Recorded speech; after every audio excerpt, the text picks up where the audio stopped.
I knew that I had to level up my knowledge base. I had to level up my communication skills, and I just had to work hard.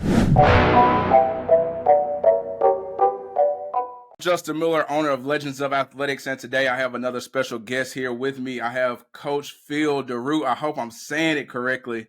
He is a top trainer within the MMA ranks. Within, I guess I say the U.S. I'm not sure about the world, but I know the U.S. for sure. He trains not only MMA fighters but celebrities as well, and he's very thorough in what he does. And so, whenever I get a guest on, one thing that I like to do is make sure that I'm making sure this person is somebody of quality, and that is somebody that was going to give you guys good nuggets to follow and good training tips as well as life advice and things of that nature. And so, Coach Daru, I'm excited to have you, and I'll let you go into a little bit about yourself and give us a little introduction of yourself as well. Okay, so quick introduction. I've been doing this for about 15 years. So I've been a strength and conditioning coach, performance coach, whatever you want to call it, for 15 years now. Started working with an individual by the name of Tony Montgomery out of a small, I would say somewhere around 1,900 square foot facility. I ended up saying, all right, I needed to work on my own. I needed to build my own space. So ended up opening up an 800 square foot storage closet at 22 years old. At the same time, I was a professional fighter. So I was competing in MMA and also trying to be a coach and a trainer and also build my business. So fast forward more, ended up getting a full-time opportunity to work with MMA fighters, UFC guys, along with my teammates over at American Top Team. Was there for 5 years, built the brand, built the business. Now I own 3 different gyms around the South Florida area. But primarily my goal at this moment in time, being in the sport, being in the industry for 15 years, is now giving back to other coaches, coaching coaches that want to get into this world, right? Want to get into either, strength and conditioning, athletic development, and also with seminars. I teach a lot of seminars. I teach a lot of courses online too as well. So that's really where the focus is. But like I said, I was blessed to be able to work with so many like-minded individuals, so many world champions, now celebrities, because of the fact that I felt I had passion for this particular field, right? And that's the biggest thing that I tell coaches is like, you got to have the passion, you got to want to help people, and you got to always want to constantly get better and learn more. So my life is a constant, progression in a lot of ways. And there's going to be ups and downs. There's going to be undulations. But at the same time, as long as you're trying and learning new things every day, you're never going to be where you were a year ago, which is important. Every year you want to get better. Every year you want to improve. So that's where I'm at right now. It's about improvement. Constant improvement is the biggest thing.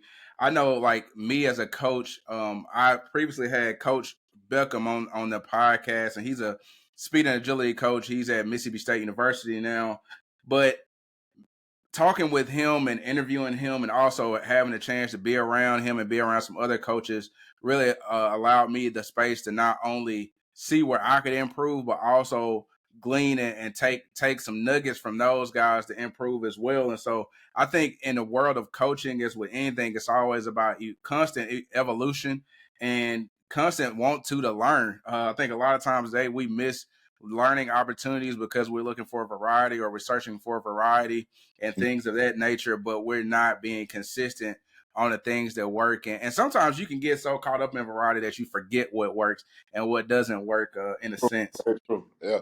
Justin, how long have you been coaching? So I've been in the training game for 9 years. In April, it'll be 10 years. So I've been in it for 9 years here in Mississippi. Nice. And when did you decide to start doing podcasting?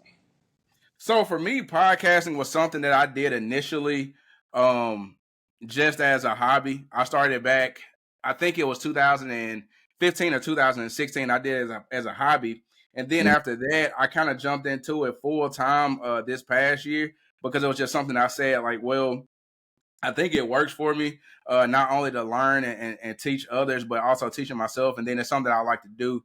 And so this year really was the first year I just kind of jumped into a full swing. But outside that, I kind of just did it like as a hobby. So if you go back in the catalog, you'll see some years where I did like 3 or 5 episodes, and then some where I was like really on it. So yeah, it's been a while, but this is probably the most consistent I've been.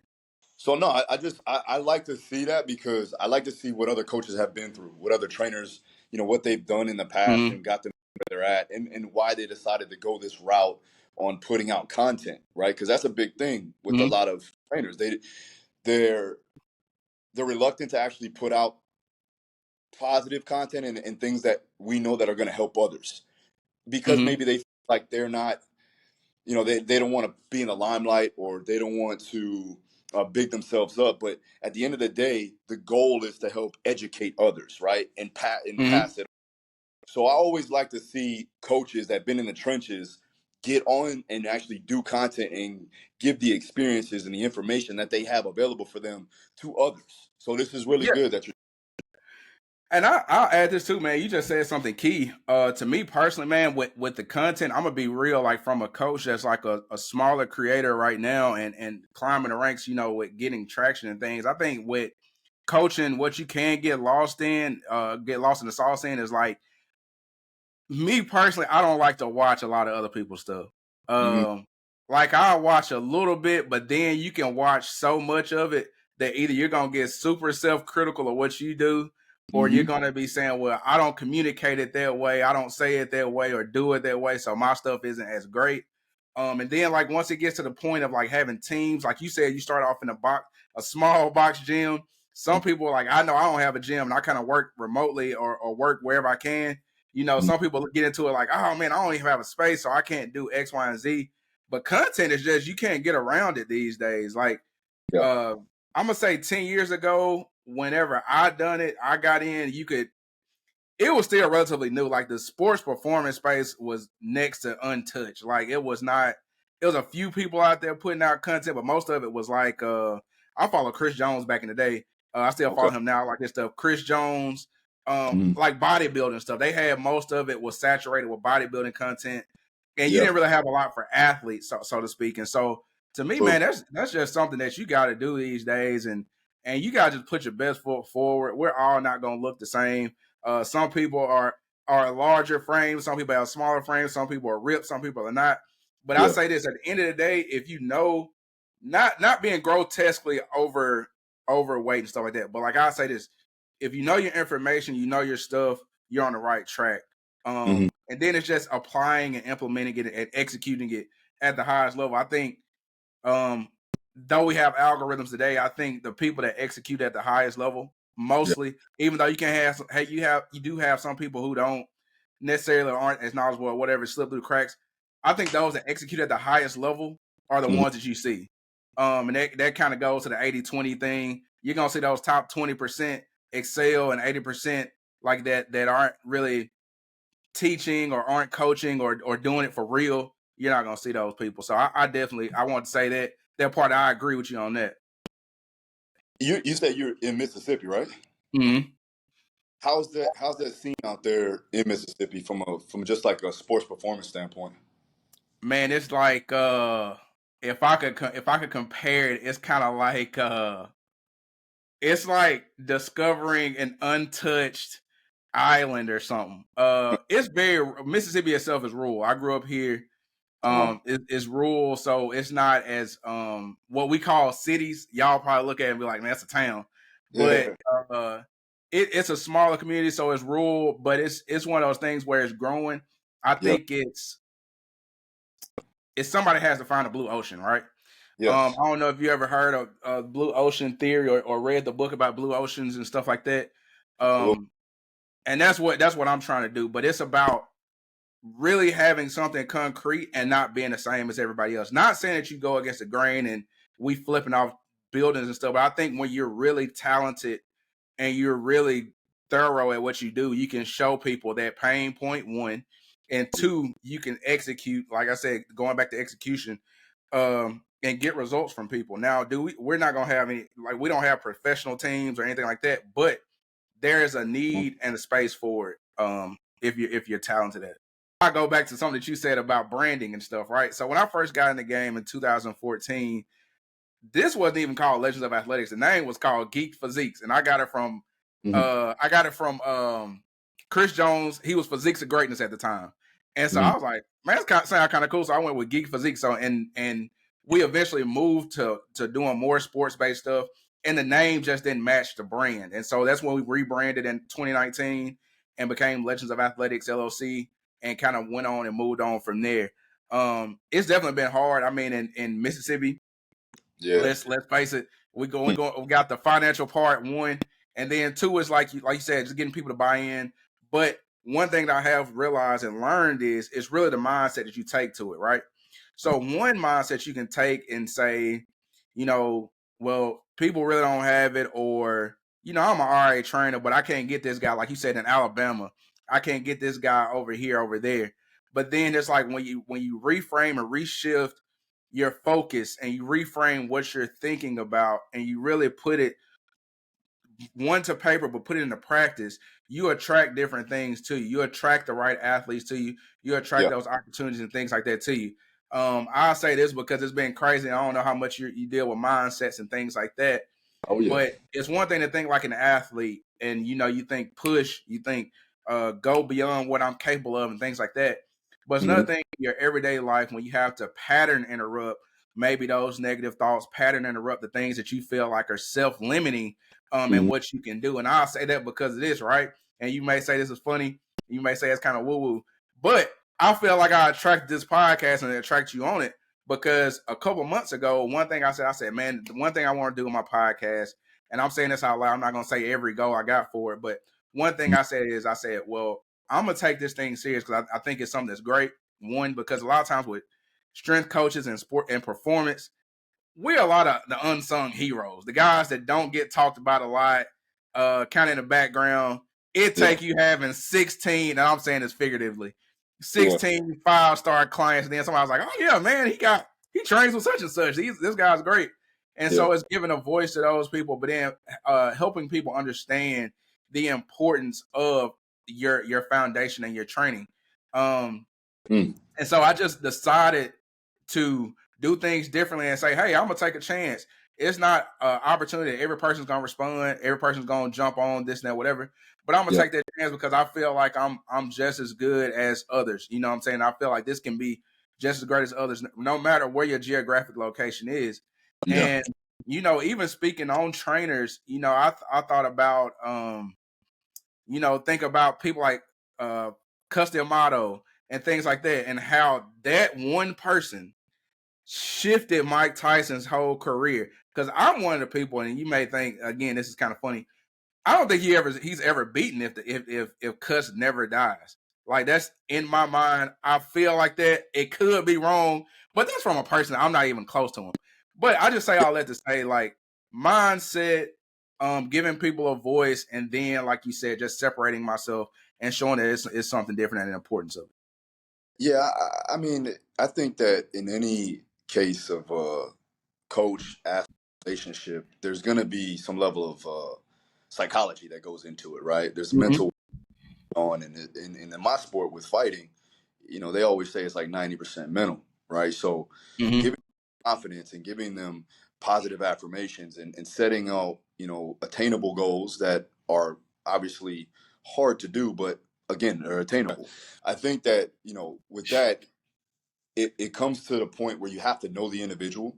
And Mm-hmm. so I do like to run certain personality tests to actually see what I'm working with, right? And then obviously you have a full on, you have some level of communication every day with that individual, but Mm-hmm. down and talk to them even outside of the weight room, right? Because it's different, right? If you can get them, in a comfortable space, maybe when you first start working with them, I usually take about 60 to 90 minutes to sit down with the individual and talk with them to see exactly what their true aspirations are, right? Mm-hmm. And at times it may take you to go outside that gym, maybe take them to lunch or dinner or whatever, and figure out, or her, and figure out what their true aspirations are, what their goals, what is their vision for the future. And then from there, it can dictate how I actually train that person. It can dictate how I communicate with that person. Mm-hmm. And I have fighters that work with me, and I've coached for well over 7 years. Just because we've had this bond. Actually, one of my athletes, Maureen Shea, who's at this Mm-hmm. podcast, an assistant of mine, but she's a 2-time world champion boxer. She's been working with me for 7-8 years, you know. So First of all, hey, shout out to Miss Shay. She is on it. She's great. We had a miscommunication last week about the podcast time, and she was like, "Oh, I thought it was this week." And man, yeah. she's great. So I just wanted to make sure everybody heard that she's phenomenal. Well, that's another thing. Like, that's why I like to have most of my fighters, once they're done with their career or in the tailor end of their career, like, do we give them opportunities to work in the system a little bit and work with us, because Mm-hmm. they know the system per se. Like, they know the methods, they know the training, they know how I work, they know how things are adapted and approved based on what I see for the future. But also, they're very diligent, right? They're Mm-hmm. conscious, know how to hold a schedule. And so with Maureen, she's very diligent, right? She's my operator, right? And Mm-hmm. you have to be that at a high level. So there's some common themes and some characteristics that high level people have. And it could Mm-hmm. be, they take that into their athletic career, and then they take that into their professional career after the fact. Like, if you look at Shannon Sharp, right? He's highly successful now. Great Right. podcast, great show, right? But he was a great football player, right? You know, Mm-hmm. uh, you know, uh, what I would say, like, rest in peace to Kobe Bryant. But at the end of the day, Kobe was on a trajectory. Like, he was going to Mm-hmm. be a phenomenal businessman because he put in the effort, the same amount of effort he did and he took in the NBA. He was going Right. to do that in the business world. The same thing with Michael Jordan and so on and so forth. So if you Mm-hmm. look at, there's some commonalities and there's some transitions that can go about it, as long as you can get that and you understand it from talking to that individual and seeing what their strengths are, not Right. just their skill set, but their god-given talent. And that Mm-hmm. way you can show them the way, not just from a performance standpoint and from a physical performance standpoint, but also just in life in general. Right, and I think kind of what you're alluding to is like success leaves clues. You know, if a person is successful at the young age and successful at every level they go to, you can bet that they're gonna continue being successful. When it comes down to, the mentality of a fighter, I'll say this for me personally. I've always looked at fighters as like y'all cut from a different cloth because Mhm. I could not wake up and go and fight somebody with no sense of animosity and say I'm gonna do it for sport. Like Hey, I play football, but make it even my worse, they become your best friends, right? yeah, like They're closest with you, right? Because you yeah, go to day. that's just a different mindset. But I will say this is like you talk about mindsets and digging into the mindset of an athlete.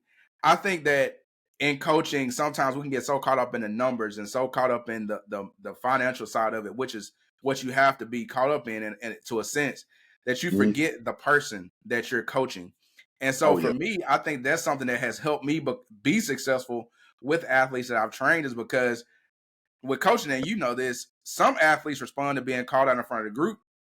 Hmm. Some respond to you challenging them, and some respond to you giving them love in a position that it looks like ships are burning around them. But you Yep. don't know that if you don't have that dialogue with that athlete or develop that relationship with the athlete. If it's Yep. pure training, you'll get the drills, you'll get the skills, things like that, the technicalities and things, but you have to know the person. And the person is what's going to make everything work. I say this quite often: everything works. Literally, everything works, but they work if you work the person. If you work with the person, then once they buy into your system, you're Yep. good. If they don't buy into you, they're not going to buy into your system, and it's all for nothing. And so I think that was a real good thing. So let me ask you this: I don't know how you start off as a trainer. Did you Mhm. ever go through a period of um the struggle, or Mhm. having to really believe in yourself before the people came, or Mhm. before you start seeing the work pay off, or how was that for you? A little bit of both. So, like, when I started training people, I started sneaking people into like Gold's Gym and just try like for like $20 a head. And this was probably, I was like 20, 19, 20 years old when I Yeah. was in college, and like my goal was to like really just make a life for myself outside of also fighting. But I Hmm. think what ended up happening was that I started to really understand how to get people enthusiastic and motivated to actually train and inspired to train, not just from not just from a result standpoint, like they knew they were going to get results, but also Mm-hmm. like being there, like actually adopting the training philosophy and the training life, the Right. lifestyle trainer. Like as you're going through your fitness journey, and this is just general population, this isn't even athletes at this point, right? Mm-hmm. Giving them the understanding that this isn't just something that you do for a weekend, or this isn't something that you're going to do, for summer. This is a lifestyle change. And so when we decided to get to those individuals and put together a culture per se and a community, I was able to do that. And I was always able to do that as a young kid. Like even growing up, I was always the one to knock on doors and get people to come out, kids to come out and play football, Mm-hmm. or gets kids to come out play manhunt or something like that. So I've always been a person that was able to lead people in the right direction in a lot of ways, and I just carried over. And so when I started to work with athletes, my goals were to get better as not only a communicator but also to understand the ins and outs, the skills of actual Mm-hmm. training, get them into a better position to be successful as an athlete. I've always been interested in learning, from Tudor Bumpa to Yuri Verkhoshansky to Mel Siff to even Louis Simmons. I was always immersed into learning the actual ways to progress an individual. Right, there was Right. always a plan of action that was there. Some days were more, autoregulatory. Some days were planned, and some days I needed to make sure that I had those progressions set for that individual. But for the most part, I was always constantly trying to evolve, and I still am to this day. Mm-hmm. There was a turning point in my career when I did get the opportunity to work with higher level people. Now, I don't say people, but athletes in that sense, where they Right. were at the highest level of their sport in the UFC. So when I started working with Dustin Poirier and Joanna Jacek and Tisha Torres and these individuals, and I say their names just so that you can see the level of competition and that Right. level they're at, I knew that I had to level up my knowledge base. I had to level up my communication skills, and I just had to work harder, right? And I had to put in the effort each and every day. And I'm constantly trying to find new ways to get someone better, right? And a lot of times you have to go outside of your scope of practice, right? And start learning on, like we talked about, is the psychological factor, right? So Mm-hmm. there's a lot of psychology that goes into getting somebody prepared for a fight, right? Right. Said it takes a certain type of crazy for an individual to step into a cage or a ring, um, half naked and fight somebody. You know what I'm Yeah. saying? I had to learn how to reframe those particular aspects of training from a science-based perspective, and then show them that this can work based off of experience on my own, Mm-hmm. and then also the data that proves that it has validity, right? Right. So Right. Right. the biggest thing was like trial and error, finding out what works, what doesn't work, and I had to crack a few eggs, right? So Mm-hmm. there's where I was like, yeah, that's too much volume. Yeah, that's too much frequency. Yeah, that's too much intensity. Yeah, we have Mm-hmm. to back this off. That program's not going to work. I tried everything possible, and so it took me 5, maybe 6 years to really, really hone in on the details. But I'm still evolving. Right now, Right. we're Right. functional health, where these guys, especially the ones that are veterans, they're training and they're fighting and they're cutting weight for so many years. They tend to fall into metabolic damage, and they tend to fall into hormonal issues going down, into the later years of their life. So now I Mm-hmm. have to find out ways to combat that. And that has to do with supplementation, that has to do with proper nutrition, not just weight cutting and not just keeping them at a weight class, but also making sure that they're healthy and they're putting in the proper nutrients to keep them not just performing well, but also health and longevity after the Mm-hmm. fact.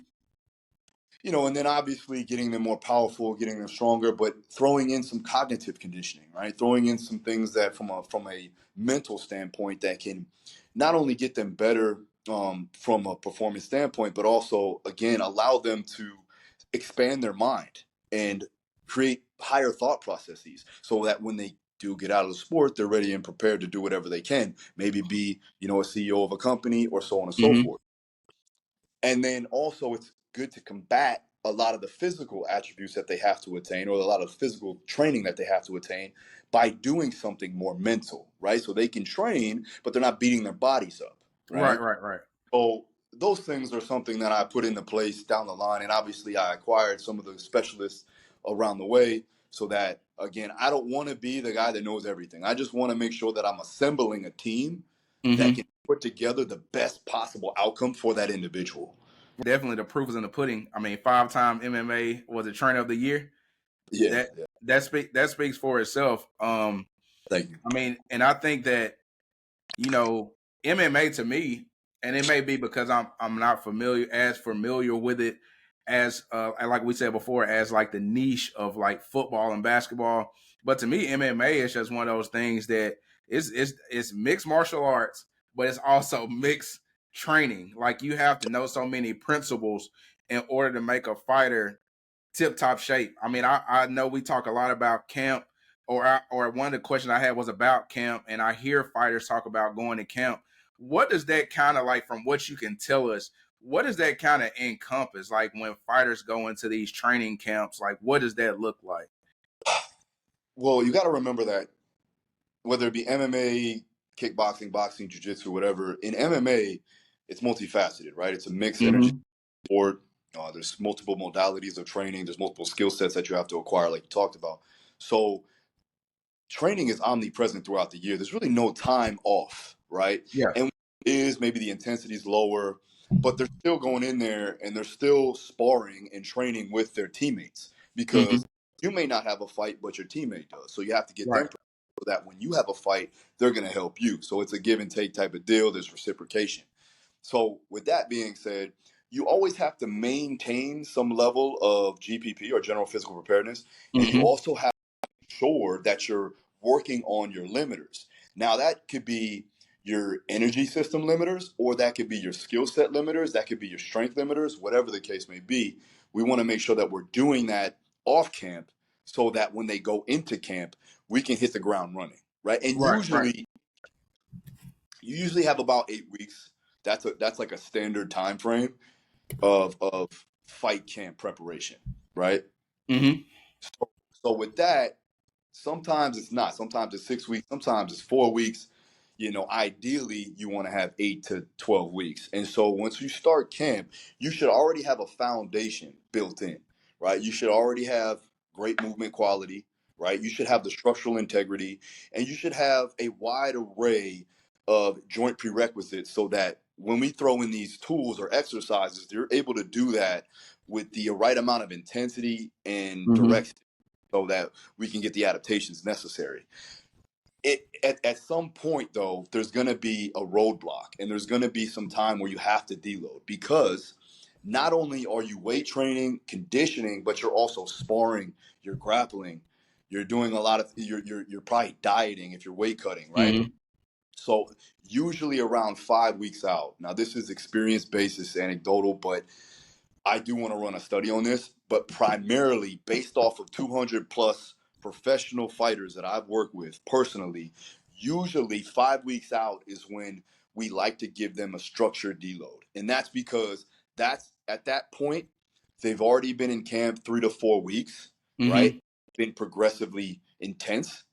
And then from there, the next 4 weeks are you're getting ready and prepared to go into the fight. So now, not only you're mentally fatigued and probably stressed out, right? If they're Right. in the UFC, they're doing a shit ton of interviews. They're doing, they're trying to get their weight down, so they're dieting hard. And Mm-hmm. then on top of that, sparring is more frequent. It's more intense. It's probably more volume. And so at that point, we like to give them a structured dealer where I'll bring down the volume by about 60 to 50% overall. I'll probably keep the intensity fairly the same, maybe 10, 15% lower.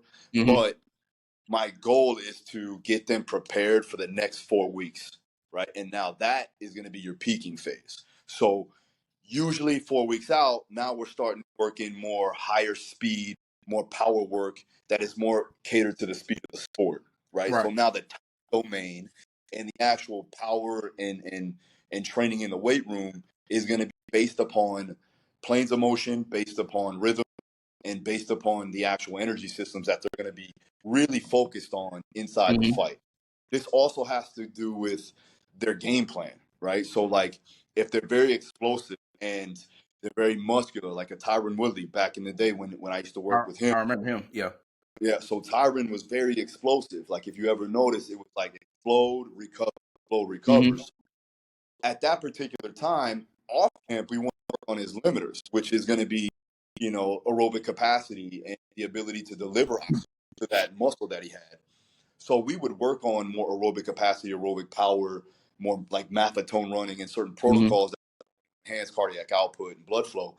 And then once we got into camp, especially getting closer to the fight, I wanted recoverability. I wanted repeatability. I wanted all that to be worked on at a higher volume set that was going to be either uh, help him either go from 3 to 5 rounds, whatever he was fighting. Right. And so you work more so towards your compensators and your actual game plan, getting closer to the fight. That's true specificity. So that's how it will look. And then 2 weeks out, we taper completely. The week out of the fight is primarily based on weight cut, and you'll probably Mm-hmm. do one speed work, speed session, and then they'll just continue to cut the weight that week of the fight. Yeah, this makes me like listening to you talk about it. It makes me appreciate. Man, I like people that talk crap. So it makes me appreciate the Muhammad Ali's. Mike didn't really. He was crazy, but he didn't really talk a lot. But and even Conor McGregor's. It makes me appreciate them being able to cut in a camp and go out there and put on a entertaining show in front of the cameras and then go back and do their business. So that's Well, boxing, you don't really have to cut a lot of weight. yeah. So, but yeah, like Connor, especially at 45, he had to cut. Yeah. Dustin has to cut weight up. He has to cut a lot of weight. But at the end of the day, it's a part of the process, right? Mm-hmm. Somebody cut 20 pounds, 20, 30 pounds, and that's not ideal, but Yeah. that's what you have to do in order to be competitive based upon the weight classes and stuff. And that's a whole nother topic. Mm-hmm. Yeah. There should be more weight classes in general, in my opinion. But you have to look at not only the diet, not only the training, not only beating your body up every day, but also if you're a high level guy, you have to do interviews, right? You have to do appearances, right? You also have to prepare mentally for stepping in front of a cage or stepping in a cage in front of millions of people, right? Mm-hmm. Either or on TV, and let's face it, it's a fight, right? It's the most primal thing an individual can do, right? And Exactly. if you lose a fight, it's a big ego killer, right? And Mm-hmm. get humbled very quickly. And I think that when I started fighting, right, I mean, listen, I wasn't the greatest kid, right? I was getting into fights. I was doing, things I shouldn't have been doing as a kid.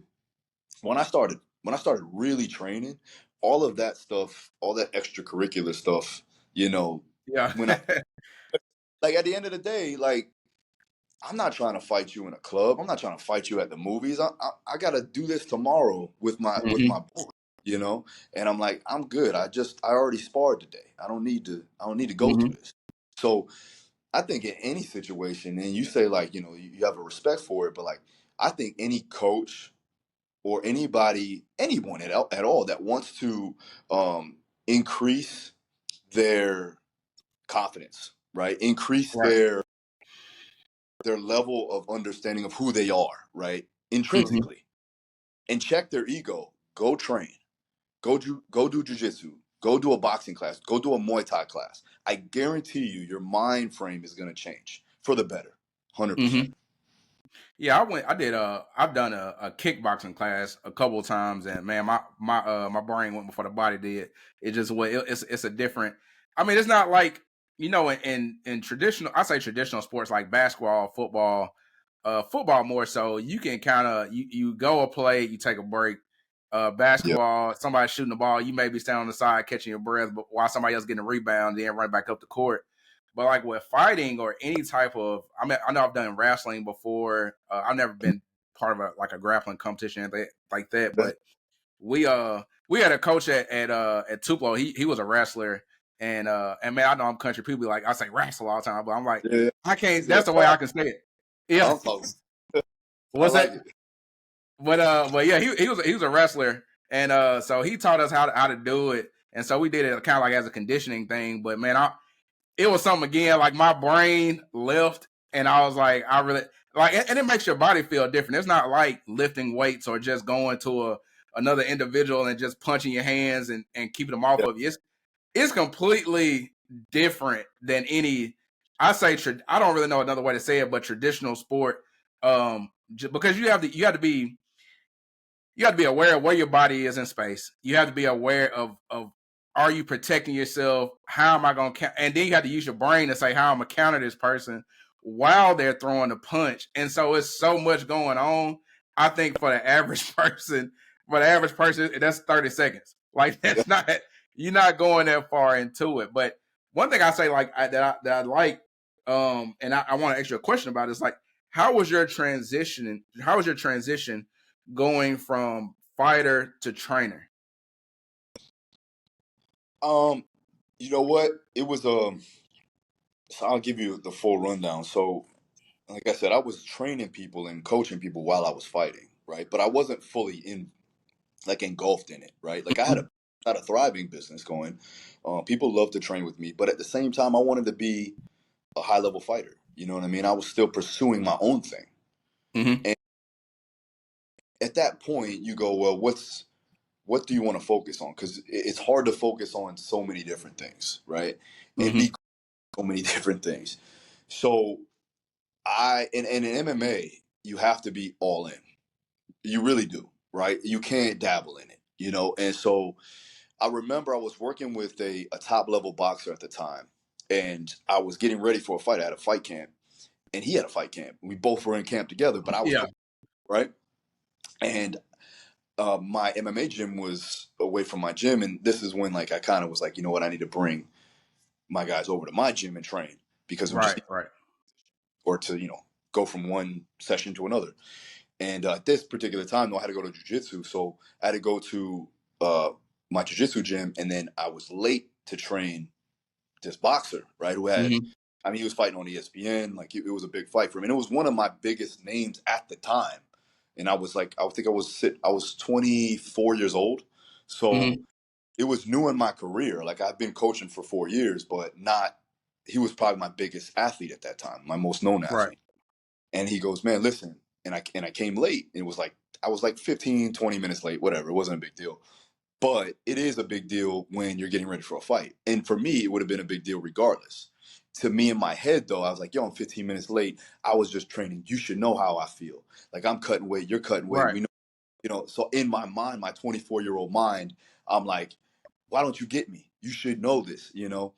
And then I remember him saying, like, listen, bro, do you want to be a coach or do you want to be a fighter? Because you cannot be both in this game. Mm-hmm. And he was 30, I think he was like 32 years old. He's been in the game for a long time. So he was kind of mentoring me a little bit too, as well. Mm-hmm. And I was like, at the time, I was like, man, whatever. Let's just get to work. Then after, I sat down and I remember sitting um, on one of the benches in my gym, and I started looking around. I go, man, I didn't want to hear that, but he's right. And I'm like, Right. I need Right. to figure out what's my focus point. And so at that particular time, I didn't want to give it up, right? I didn't want to give up my pursuit because it's been something that I've been pursuing for 4 years diligently every day, 2 to 3 times a day. I'm like, why am I going to give it up now? I'm fully healthy. And then I started bringing people over to my gym to train, and which helped a little bit. And I got people to come in and take some weight off of me with classes. And then I got a concussion, and this was probably somewhere around the ninth or 10th concussion that I've had throughout my lifetime. Mm-hmm. Personally, I probably have more, but the ones that I can count. Right. Right. And this is from football, playing football since I was 8 years old, and then now fighting. Right? Had the concussion. I had 2 weeks to my fight. This is the same fight I was getting ready for. 2 weeks to my fight, and then I didn't recover, and I go, well, I can't fight. You know what I mean? And this was a good fight for me. So I Mm-hmm. went to the ran some tests. He said, listen, if you don't stop by the time you're 50, you're going to have Alzheimer's and it's not going to look good for you. So we need to figure it out. And Right. it took me about a week to really like go, all right. And I had to talk to my coach, and you guys know who Dean Thomas is. He was one of my first MMA coaches, a UFC veteran. And he was just like, listen, if it was your knee or, even your back or something like that, we can kind of work around it, but it's your brain. You don't want to work around it. Mm-hmm. And well, long story short, I ended up retiring. And at that point, I was like, man, I don't want nothing to do with MMA.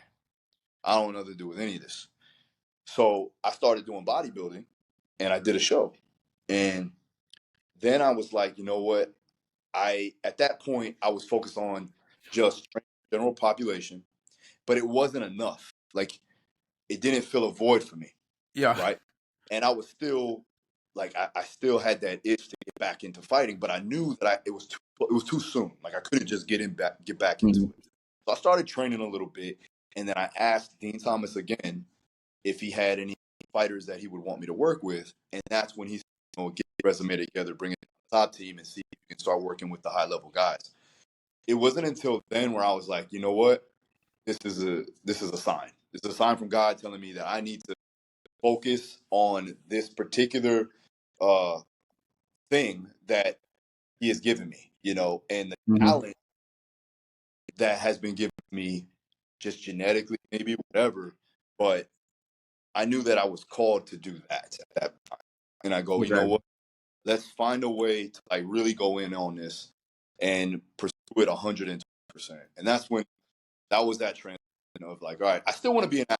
And don't get me wrong, I want Mm-hmm. back to work on myself too as well because it's important, right? You always have to you always have to have that edge, I think, as a coach too as well, because it's the moment you lose that edge, stop you stop understanding it, right?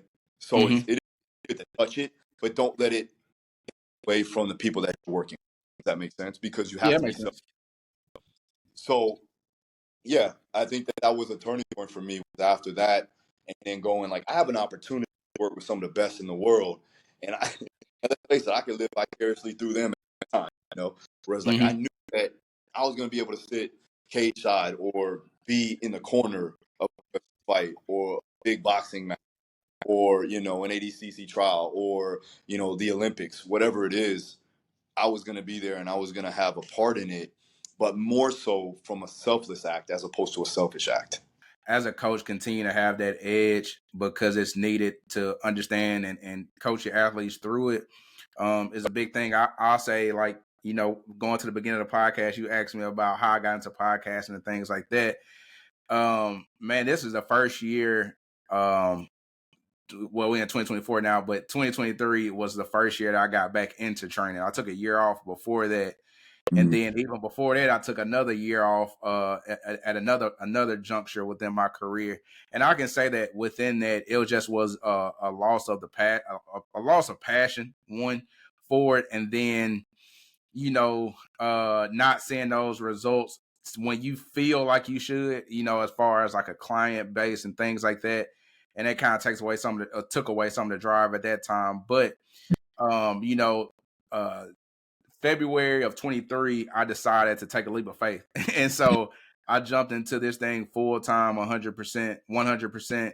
I worked in medical sales before that, and I just walked away from my job and I was like, hey, I'm going to give it a go, 100%. And my wife now, which was my fiance at the time, she gave me the backing that I needed.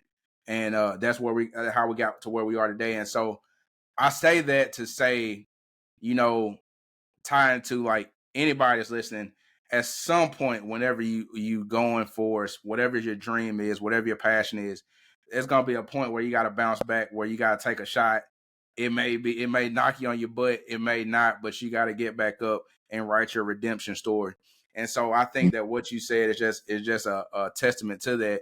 And that's beautiful, man. I mean, to transition and we never know how we can get that wake up call to like, hey, this is what you need to do, but Yeah. to make that transition seamless, and then like you said, just continue being able to continue living through your athletes is a big thing. That's what I do. I mean, I'm not a guy where I was able to be signed on as a 5-star athlete or play at some of these like the University of Alabamas and things like that, but I have guys that are able to do it. And so it brings me joy and excitement for them. I Sure. still get the same jitters that they do Yeah. before they go out there and perform, because I'm like, man, I know you feeling. But it also gives me that relatability to kind of be like Rocky's trainer in the corner and things like that, where I'm like, hey, I can be that calming voice, or that voice that helps settle you down and say, hey man, it's just, you are who you are. It's just another day. Yeah. And we here to see you perform and do your thing. If y'all don't know, man, he gave me his time on his anniversary, his wedding anniversary. And so I'm asking this question. How has your wife been able to inspire you to go beyond what you maybe thought you were capable of before? She's my ultimate inspiration, literally. Like, it's one of those things where you go, well, if it's not good enough for her, then it ain't good enough for anybody. You know what I mean? Mm-hmm. I, I'm out there trying to always impress her, even though she thinks of me as the best out there. Like, she knew who I was and what I was capable of before even I knew what I was capable of. You Mm-hmm. know, she actually came when I opened up the first gym that I opened up at 22 years old. She was one of my first clients that walked in the door, Mm-hmm. and she heard me speak in front of the people that were there. And she was like, "This kid's got something," and she's 8 years older than me, so she kind of like Yeah. cradled. You know what I'm saying? But it was one of those things where I was like, she had every opportunity to like be like, you know what, this kid is younger than me. He's got a lot going on, but like she knew that I had something in me that like I said, I didn't even know. So every time I go out there, every time I go to work, every day I wake up, every time I go on trips and I go to these seminars and I'm teaching nonstop, it's really all for her and for my family. And Mm-hmm. so she's again my ultimate inspiration and my why on what I do every day. Right. And then for that, it's one of those things where like I've been married for 12. Well, I've been with her for 12 years, right? I've been married for 6, and every day is a new opportunity to fall back in love. You see what I'm saying? And so Mm-hmm. I try to get like I try to give her as much as possible each and every day. And sometimes, it's hard because you get tired, right? Mm-hmm. You got a lot of things. I got a lot of things going on, right? But it don't matter if she's not happy, because if she's not happy, I'm not happy. You know what I'm Yeah. saying? She has to be a priority. And like I said, whenever I do something, whenever I go and travel, it's one of those things where I keep her with me all the time. I just recently got married in October of 23, and so man, I appreciate it, man. It's been a great journey, and I can say, man, it's the biggest thing for me was, she actually inspired me to get back out there and do it, because I wouldn't, man, I moved and I was like, I'm done. I moved from North Mississippi to South Mississippi, and I Mm, was like, man, I'm done with it. I really don't care. yeah, But man, it's just like she could hear me talk about sports and knew that it was still there. I'm like, yeah, man, this guy ain't, man, this, that, and the third. And so, she just kind of nudged me into it. And then mm, I just finally one day, because I had sold a lot of my training equipment and everything like that, or giving it away. And man, I always kept one bag of stuff. I was like, I'm gonna keep these items just in case, like yeah, rainy day, I'm gonna keep them just in case I ever want to do it again. And yep, man, she just reminded me of myself, and reminded me of who I am. And it's been a for sure. journey. It hadn't been easy, but I wouldn't choose to go to war with anybody else by Mm, my side. So man, we hopefully have some little ones at some point, and go from there. But man, I and think that what's that? I said that's gonna change the game for you. Well, Trust me. I think that's gonna be nice, man. I appreciate the time. I ain't gonna hold you too long. I think we've been on about 54 minutes, so I'll wrap it up here. All good, man. Thank you. I It appreciate it. Oh yeah, man. I'm definitely had to keep in touch with you some way, or keep up with you. I'm at Yeah, to yeah, buy a Type A shirt and all that too, man. yeah. I got you. I'll send it over. Just Um, she'll send it over for you. so I'm gonna ask you this question. We'll say, as a coach, we've talked about being an athlete, but as a coach, I got this from Les Spellman. Hopefully, I can get him on the podcast sometime soon. Would you rather be? And he said his trainer asked him this question. Would you rather be the butcher or the surgeon as a coach? Hmm. In my early career, I would say a butcher, right? Mm-hmm. Now I'm more of a surgeon. And let's take it a little bit step further. I'm a general, right? Yeah. So I organize the training process, I oversee the systems, I put together the protocols, and then I allow my coaches to go out there, my field generals, to take over the game, right? take over the field. And the goal, the ultimate goal, when you're looking at any outcome, is to be successful, right? Right, But right. it's also the process, right? So learning through certain situations, evolving as an individual along the path to success. So for me at the moment, being 15 years in, you know, it's been nonstop, So my goal now is to be more of that precise technician where I Mm-hmm. can oversee the entire system. And then when you can look up and all around, right? When I have clear vision on the entire setup, now I can pinpoint and accurately place the right things in order for that success. So I think Right. that's Man, that's the answer. I think he said the same thing, and I would probably say at this point I'm working on being a surgeon of it. I'll say like early in my coaching career, man, I did things I don't even have no. I wish I would have kept notes when I was younger, just to go back and see like exactly what I was on. But just me thinking of it, I had this conversation with my wife the other day. I was like, man, I did stuff, and I had this conversation with Coach Beckham as well. I said I did stuff that, man, it worked. It didn't make sense though. I said I yeah, just did it because I was a believer in hard work, or um, I just felt like it made sense. I said it wasn't anything scientific. It wasn't anything that I read in the paper. It was yeah, just straight up like, hey, I like this. Let's do this. Now, some of it was crazy. I'm frying central nervous systems everywhere.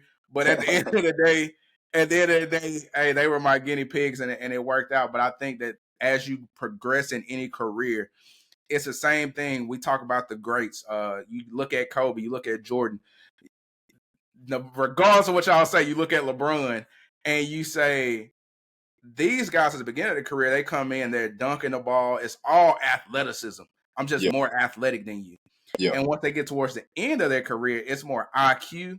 It's more of I'm gonna pick my spots, and then that's when I'm attacking. Like I watch games now, and I'm like, I can appreciate the game versus when I was younger. Like, because when I was younger, I was sure, like, man, why isn't he just shooting the ball? Just play all four yeah, quarters and just go hard all four quarters. But now it's like, all right, my team needs me in this 5-minute slot. My team yep, needs me in this moment and these spots. And I think once you get to that level, now you're at a mastery level. Like you said, now you're a general and you're able to look at it and execute at a high level. And I'll say yep. this for everybody that has followed me on TikTok. It was one of my, I think one of the first videos I did on TikTok because I got on it last year and it blew up. But um, last year my thing was execution. That was my word for the year, and I delivered on that word. I held myself to that word of just executing everything that we want to do here in Legends of Athletics and executing it at the best that we could. And this year, the word is intention. I want to be intentional in everything that I do. I want to go at it, not just haphazard or just execute it because it needs to be done and going through the motions, but I want to be intentional in everything that we do. And this podcast is one of those things. And so, Coach Yep. Daru, I appreciate you and your time, man. Especially today, giving me the time and talking to this dude from Mississippi, this country dude that say wrestling. And man, I hope to hear from you soon. Anything else you want to say? Appreciate you, taking the time and reaching out. So we'll do more. And Oh yeah.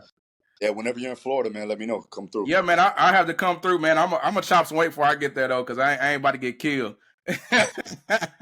I had to do a workout, man. I would love to, like I said, man. I love seeing your workouts, man.